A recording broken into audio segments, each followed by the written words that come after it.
Noong ika-18 ng Abril taong 2026, isang tahimik na geopolitical na pagyanig ang nabuo sa katubigan ng Golpo ng 34, ang pinakamahalagang ruta ng pandagat na kalakalan sa mundo, kung saan nagtatagpo ang mga komplikadong estratehikong plano tungkol sa enerhiya at kapangyarihan, ay formal na naging isang chessboard para sa isang direktang makasaysayang sagupaan. Ang lihim na tabing na nagtatago sa isang mapanganib na kargamento ay pinunit ng Space Intelligence Network ng Amerika. Ang mga military reconnaissance satellite na may pinakamodernong optical at infrared sensors, gayon din ang synthetic aperture radar ng militar ng Amerika, ay nalak ang target sa isang dambuhalang cargo ship na may dalang watawat ng Tsina.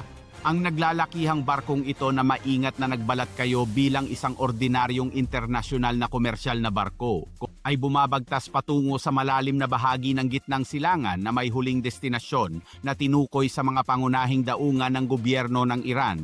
Ang mga detalyado at kritikal na datos ng intelligence analysis ay patuloy na ipinapadala ng direkta sa command center ng United States Central Command. Sa pananaw ng mga dalubhasa sa military intelligence ng Amerika, ang perpektong sibilyang balat kayo ng barkong Tsino ay ganap na gumuho, nakatago sa malalalim at malalaking cargo hold. Sa ilalim ng mga patong na mga nagkukunwaring container ng kalakal ay hindi mga medikal na kagamitan, consumer goods o sibilyang electronic components, kundi isang estratehikong imbakan ng armas na may hindi pa nakikitang sukat. Ipinakita sa risk assessment report na ang mga serye ng long-range anti-ship cruise missile systems, advanced air defense early warning radar systems, component modules para sa mga attack drones, at napakaraming iba pang mabibigat na kagamitang militar ay lihim na inihahatid ng hukbong pandagat ng Tsina upang palakasin ang armadong puwersa ng Iran. Ang pagbagsak ng ganitong kalaking dami ng modernong armas sa kamay ng gobyerno ng Iran ay tuluyang magpapabago sa balanse ng kapangyarihan sa rehiyon ng Strait of Hormuz, direktang magbabanta sa presensya ng militar ng US, maghaharang sa pandaigdigang ruta ng transportasyon ng langis, at maglalagay sa panganib sa mga kaalyadong bansa sa gitnang silangan. Sa pagharap sa isang apurahang sitwasyon na nagsisilbing turning point, isang matigas na desisyong militar ang inilabas mula sa mataas na pamunuan ng Pentagon. Walang kahit isang armas mula sa kargamento ng Tsina ang papayagang dumaong sa teritoryo ng Iran. Ang utos na harangin at sirain ang target ay inilabas na may pinakamataas na prioridad na nag-activate sa isang dambuhalang makinarya ng digmaan na nakadestino sa rehiyon. Formal na nagsimula ang malawakang operasyong militar upang ihiwalay at putulin ang supply ng armas na naglagay sa lahat ng combat forces ng Amerika sa red alert at handang makipaglaban. Sa base ng 5th Fleet ng hukbong pandagat ng US, agad na itinatag ang pinakamataas na antas ng combat alert procedure. Mabilis na nagtaas ng angkla ang mga fleet ng warships ng US, umalis sa naval port at naglayag patungo sa malalim na karagatan. Ang nangungunang formation ay binubuo ng mga makabagong guided missile destroyers. Ang mga dambuhalang bakal na makinang ito ay nilagyan ng nangungunang air defense at anti-ship combat system sa mundo, mabilis na dumudulas sa ibabaw ng Golpo ng 34, nagde-deploy ng tactical formation at bumubuo ng isang pincer movement na mahigpit na nagsasara sa direksyon ng kargamento ng Tsina. Ang mga active electronically scanned array radar systems sa mga barkong pandigma ng Amerika ay patuloy na nag-scan ng mga frequency bands, nagtatatag ng airspace at surface control grid at sabay na inilalak ang tracking coordinates ng target sa mga fire control screens sa loob ng Combat Information Center. Kasabay ng mabilis na pagkilos ng Surface Naval Forces, inilabas din ng US Air Force ang kanilang mga tactical cards na may mapanirang kapangyarihan. Ang mga stealth fighter squadrons na lumipad mula sa mga forward air bases at aircraft carriers ng US Navy ay mabilis na nagtatag ng high-altitude aerial umbrella, handang putulin ang anumang pagtatangka ng panghihimasok o suporta mula sa hukbong panghimpapawid ng ibang mga bansa. Gayunpaman, ang pinaka-espesyal at pinakasimbolikong highlight sa operasyong ito sa Golpo ng 34 ay ang biglaang paglitaw ng ground attack force ng US Air Force. Ang squadron ng A-10 Warthog attack aircraft, isang simbolikong makinarya ng digmaan na may armored firepower ay nakatanggap ng utos na lumipad mula sa isang airbase sa Arabian Peninsula. Ang paggamit ng puwersang dalubhasa sa pagsira ng mga tangke at armored target sa lupa para sa isang maritime attack operation ay isang napakapangahas na taktikal na hakbang ng mga military planners ng Amerika. Sa runway, ang mga A-10 Warthog na nakasuot ng kulay abong camouflage paint ay nagmamadaling kinakargahan ng mga weapons technicians ng buong bigat. Sa ilalim ng matitibay na pakpak nito ang mga electro-optical air-to-ground missiles, short-range anti-ship missiles, at laser-guided bombs ay mahigpit na nakakabit. Ang pinakakapansin-pansin ang maalamat na 30 li na multi-barrel rotary cannon na nakaposisyon sa unahan ng eroplano ay puno ng mabibigat na armor-piercing depleted uranium ammunition belt na sadyang idinisenyo upang punitin ang anumang protective steel armor. Nang makumpleto ang technical inspection procedures, isa-isang tumakbo ang mga A-10 Warthog attack aircraft ng US Air Force sa runway pumaimbulog sa himpapawid. At humalo sa kadiliman ng gabi. Tumaas ang Warthog Squadron tumagos sa makakapal na ulap at lumipad sa isang V-shaped tactical formation na nakaturo ng direkta sa gulpo ng 34. Sa ibaba ng karagatan, pinaliit din ng US Navy Destroyer Squadron ang distansya. Isang multi-layered firepower net na pinagsasama ang lakas mula sa himpapawid at dagat ng militar ng US, ang tahimik ngunit matinding bumabakod sa cargo ship na may watawat ng China.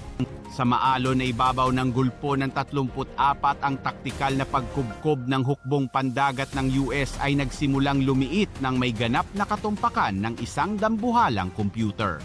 Ang Surface Strike Group na pinamumunuan ng Arleigh Burke-class guided missile destroyers ng US Navy ay humihiwa sa malalaking alon na lumilikha ng mahahabang bakas ng puting bulas sa likuran ng barko.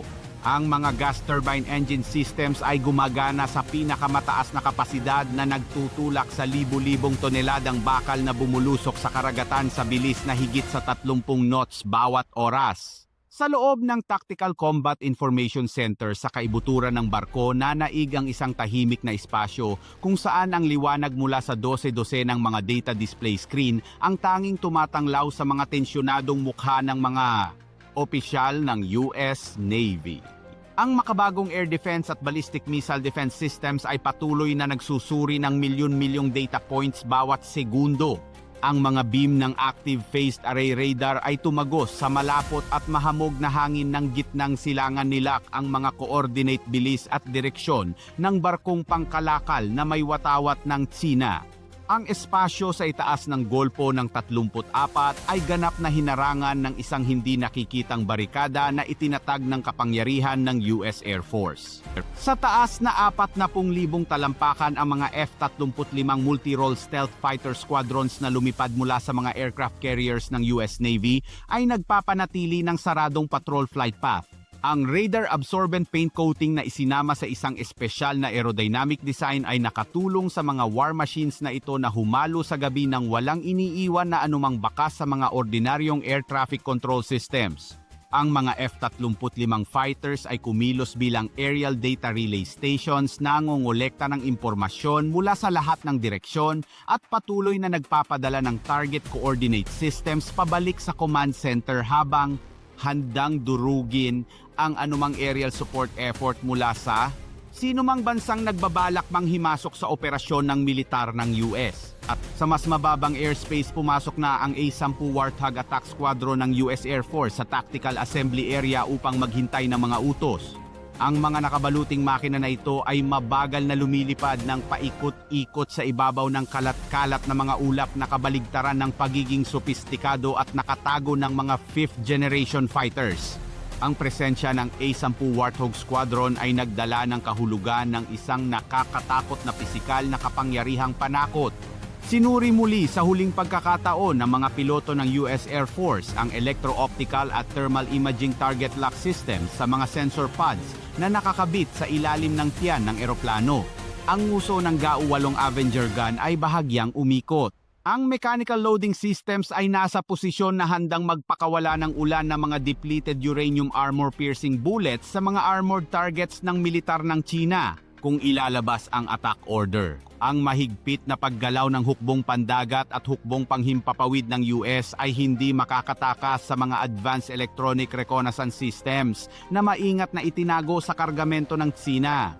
Ang mga passive radar early warning devices ay patuloy na kumikislap ng pulang ilaw na nagpapahiwatig na ang barko ay nailak na ng maraming fire control radar frequency bands.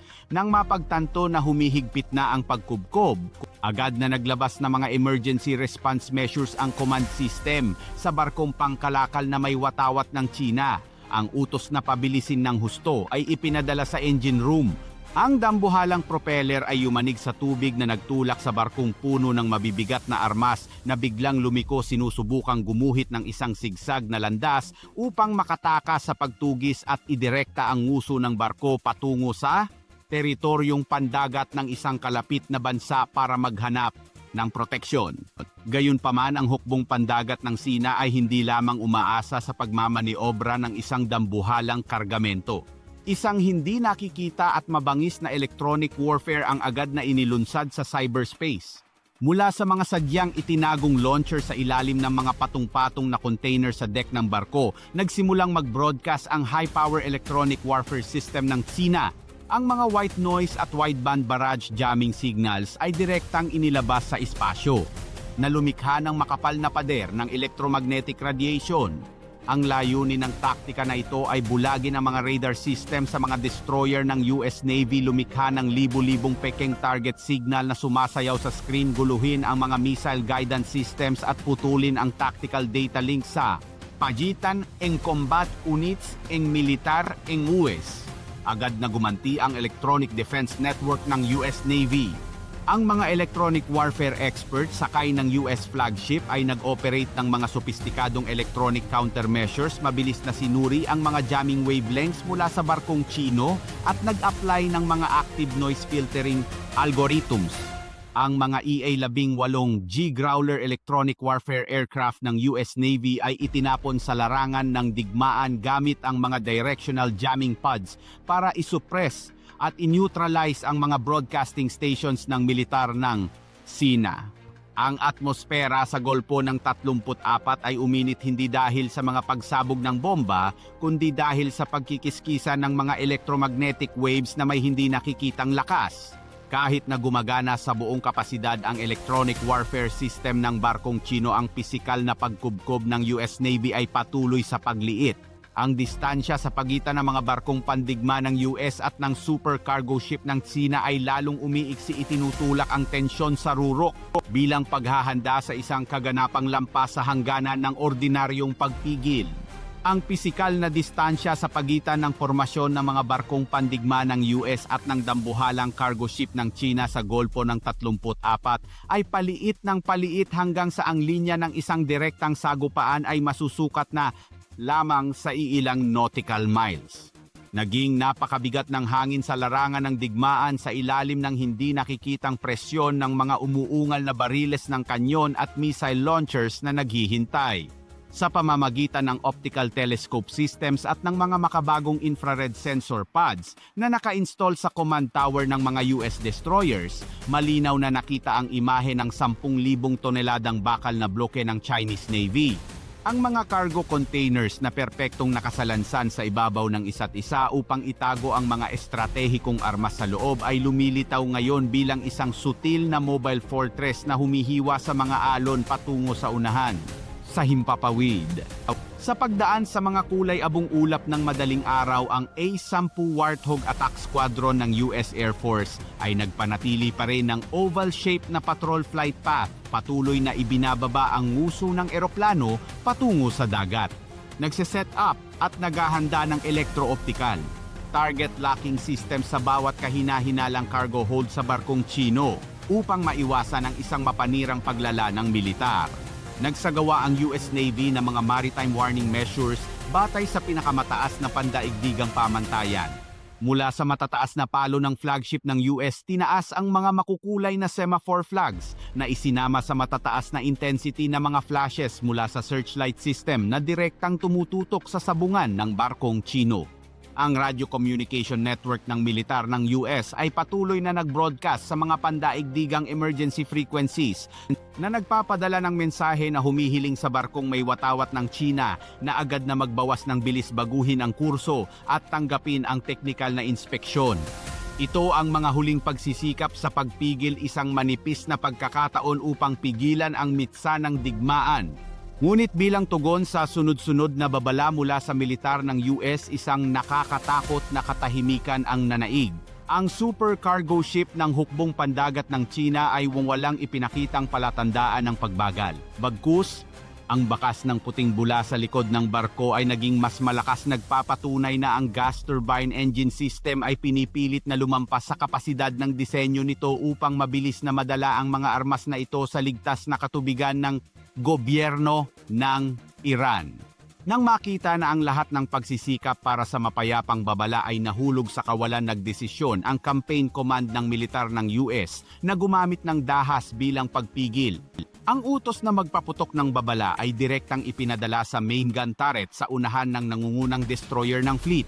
Ang 127 lina automatic naval gun ay inikot ang malalaking mechanical joints, ibinaba ang elevation angle at direktang itinuro ang dulo ng kanyon sa ibabaw ng dagat sa mismong harapan ng barkong kargamento ng China. Kinakalkula ng ballistic computer system ng perpekto ang wind resistance halumigmig at bilis ng paggalaw ng parehong panig bago i-activate ang firing mechanism. Isang high explosive fragmentation shell ang lumabas mula sa bariles, gumawa ng mabilis na trajectory, pinunit ang espasyo at bumulusok sa ibabaw ng tubig ng Golpo ng 34. Ang presyon mula sa ilalim ng dagat na pagsabog ay nagpasabog ng dambuhalang haligi ng tubig na umaabot ng ilang 10 metro sa hangin na lumikha ng isang nakabubulag na puting visual barrier na humaharang sa landas ng barkong Chino. Ito ay isang nakakagulat na kinetic na mensahe na hindi maaaring ipagkamali na gumuguhit ng isang malinaw na pulang linya sa ibabaw ng dagat. Gayunpaman, ang reaksyon ng militar ng Sina ay higit pa sa lahat ng karaniwang datos para sa isang maritime interception campaign. Nang bumagsak ang haligi ng tubig mula sa babalang pagpapaputok ng US Navy, biglang nakapagtala ng mga abnormal na paggalaw sa malalim na bahagi ng tubig ang passive sonar system na hinihila sa likuran ng mga US destroyers. Mabilis na sinuri ng mga dalubhasa sa acoustics ng US Navy ang data at nakatuklas ng nakakagulat na katotohanan. Sa ilalim ng proteksyon ng tropical ocean currents at ng nakakabinging ingay mula sa malaking propeller ng cargo ship, isang Type 039 na diesel-electric attack submarine ng Chinese Navy ang palihim na sumusubaybay sa formasyon ng ilang araw. Ang stealth submarine na ito, na may dalang heavy torpedo tubes, ay sinamantala ang matinding focus ng US Navy sa surface target para tahimik na makapasok sa gitna ng tactical formation na lumikha ng nakamamatay na banta mula sa ilalim ng karagatan. Ang hangin sa mga combat information centers ng US Navy ay agad na nagbago mula sa estadong na kontrol patungo sa isang life or death alarm. Sa tactical screen, ang icon ng Chinese submarine na kabubunyag lang ay agad naging matingkad na pula. Ang Type 039 ay walang intensyon na magtago, sa halip ang mga protective hatches ng torpedo tube sa unahan ng submarino ay biglang bumukas ng maluwang. Ang mga flood system ay gumana sa pinakamataas na nagtulak sa mga heavy fiber optic guided torpedoes na may armor-piercing high explosive warheads palabas ng tubo. Ang mga stealth steel cylinder sa ilalim ng dagat ay gumawa ng maliliit na landas ng bula na inactivate ang active acoustic homing system na nakaturo ng direkta sa pinakamalapit na US Navy destroyer na may bilis na hanggang 60 knots bawat oras. Ang biglaang paglitaw ng submarine escort force at ang desisyong direktang umatake mula sa submarino ay formal na bumura sa lahat ng limitasyon ng pagpigil. Ang paglulunsad ng torpedo na ito ay hindi na isang tactical countermeasure, kundi isang tunay na putok ng digmaan na tumatawid sa pinakahuling pulang linya sa kalangitan. Nilipat ng mga piloto ng A-10 Warthog Squadron ang mga switch ng armas patungo sa actual combat mode. Sa ilalim ng dagat, sabay-sabay na inactivate ng mga barkong pandigma ng Amerika ang mga anti-torpedo decoy system at naghandang magpaputok ng mga anti-submarine missiles. Ang bomba ng tensyon sa Golpo ng 34 ay formal na sumabog na nagtulak sa dalawang nangungunang kapangyarihang militar sa mundo sa isang malupit na labanan sa gitna ng malawak na karagatan. Sa ilalim ng malalim na dagat ng Golpo ng 34, isang serye ng mga puting bula ang umusbong sumusunod sa trajectory ng mga torpedo mula sa Chinese submarine na bumubulusok ng direkta patungo sa fleet ng mga US destroyers. Sa isang iglap, nagpadala ng pulang signal ang Underwater Threat Warning System at ang mga kapitan ng US Navy ay agad na naglabas ng mga Emergency Evasive Maneuver Orders. Umuungal ang mga higanteng gas turbine engines, itinutulak ang mga katawan ng barko na lumiko ng matalim sa pinakamataas na anggulo na lumilikha ng matinding pagtagilid sa ibabaw ng dagat. Kasabay nito mula sa hulihan ng mga warship ng US, ang Towed Acoustic Decoy System ay nagpakawala ng serye ng mga underwater jamming devices. Ang mga device na ito ay naglalabas ng mga audio frequency bands na eksaktong gumagaya sa propeller signature at magnetic profile ng destroyer, dinadaya ang homing system ng mga torpedo ng Tsina. Nawala ng direksyon ang mga stealth projectile sa ilalim ng dagat, lumihis mula sa kanilang orihinal na landas at bumagsak sa walang katapusang kawalan sa ilalim ng dagat bago i-detonate ang kanilang mga sarili ayon sa nakaset na mekanismo. Upang hindi mabigyan ang submarine force ng hukbong pandagat ng China ng pagkakataon na isagawa ang ikalawang pag-atake, ang Anti-Submarine Defense Network ng militar ng US ay agad na gumanti ng buong lupit. Mula sa mga vertical launch system sa deck ng US destroyers, ang mga anti-submarine missiles na may dalang light torpedoes ay pumunit sa umimbulog sa kalangitan sa isang perpektong parabolic trajectory na nakaturo ng direkta sa huling coordinate ng Type 039. Sabay na umalis ang mga MH-60 Seahawk anti-submarine helicopters mula sa helipad, lumilipad ng mababa sa ibabaw ng mga alon. At patuloy na naglalaglag ng isang network ng mga active sonar buoys upang ilak ang target. Nang makarating ang anti-submarine missile sa tamang posisyon, humiwalay ang bahagi ng propulsion at inihulog ang torpedo sa ibabaw ng tubig gamit ang isang parachute. Nang dumampi ito sa dagat na activate ang target hunting system, bumulusok ang torpedo ng Amerika sa dilim ng karagatan at direktang bumaon sa katawan ng Chinese submarine.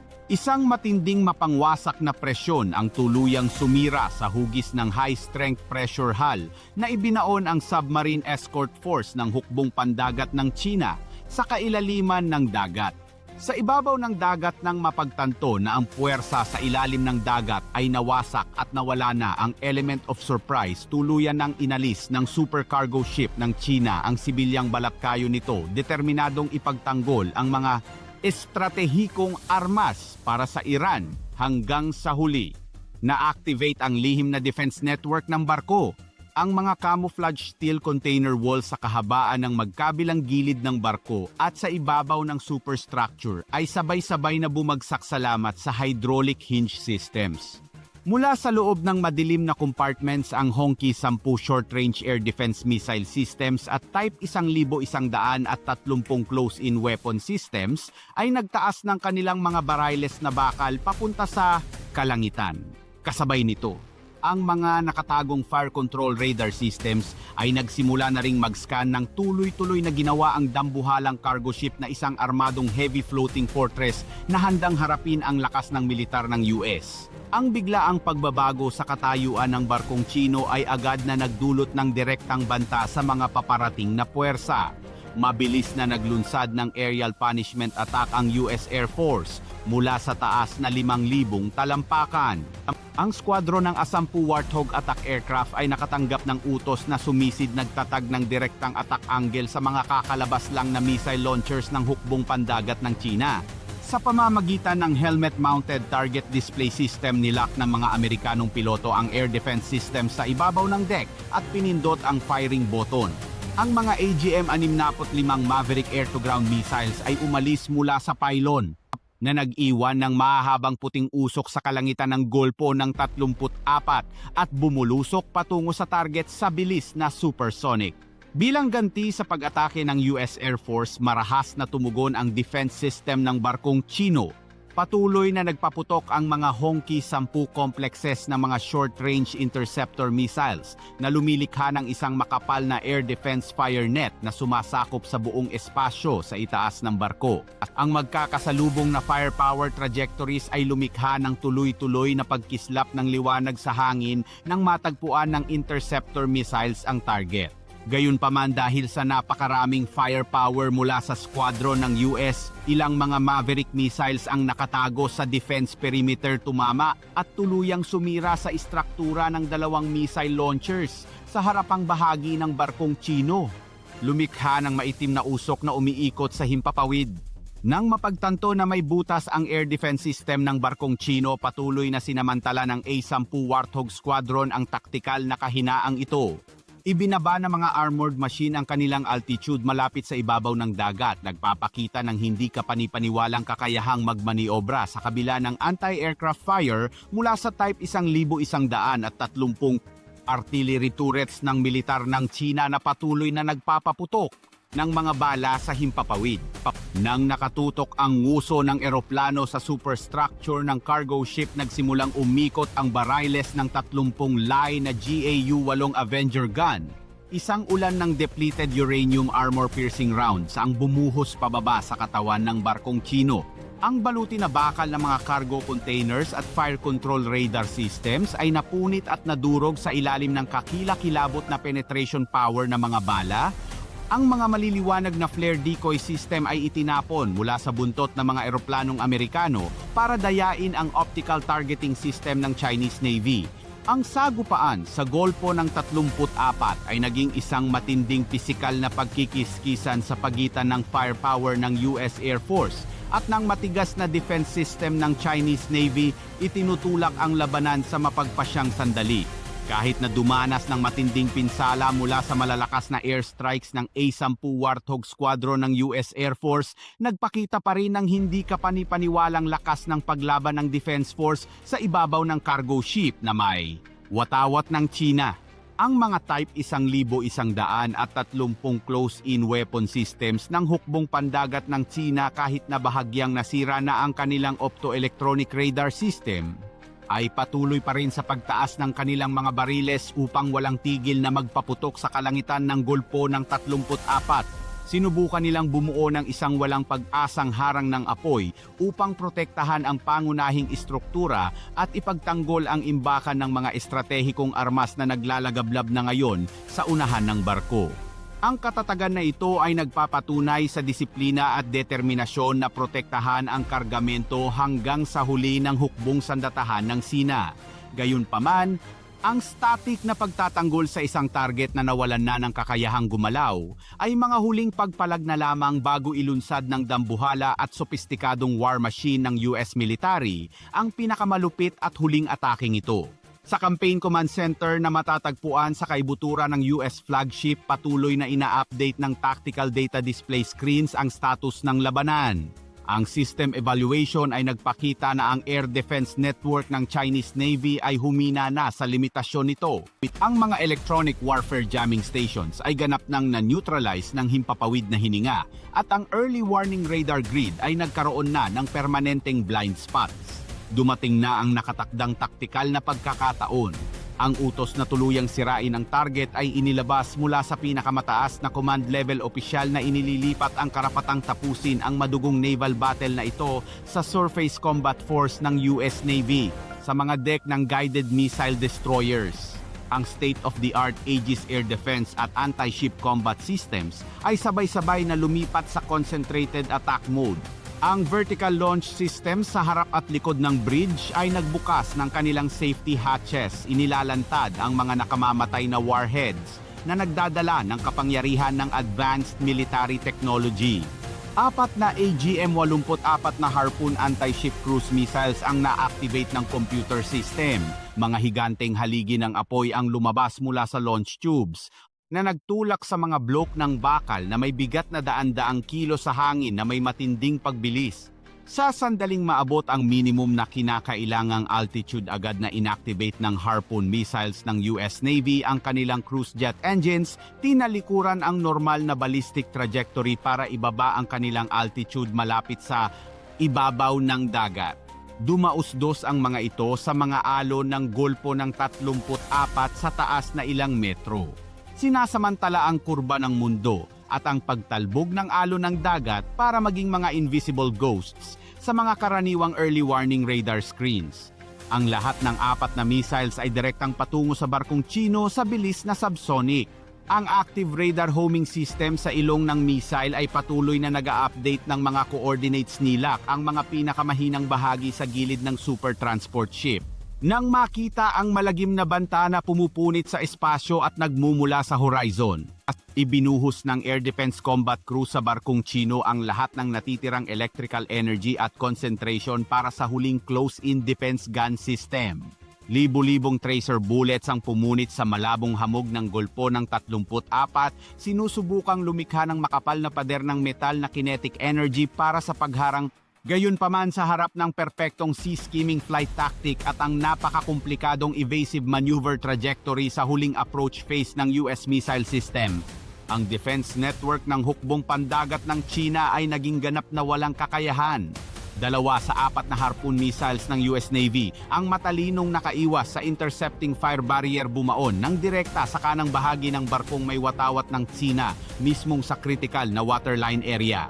Isang nakakatakot na dalawahang pagsabog ang yumanig sa buong rehiyon ng dagat, lumikha ng shockwave na kumalat sa parehong hangin at ilalim ng karagatan.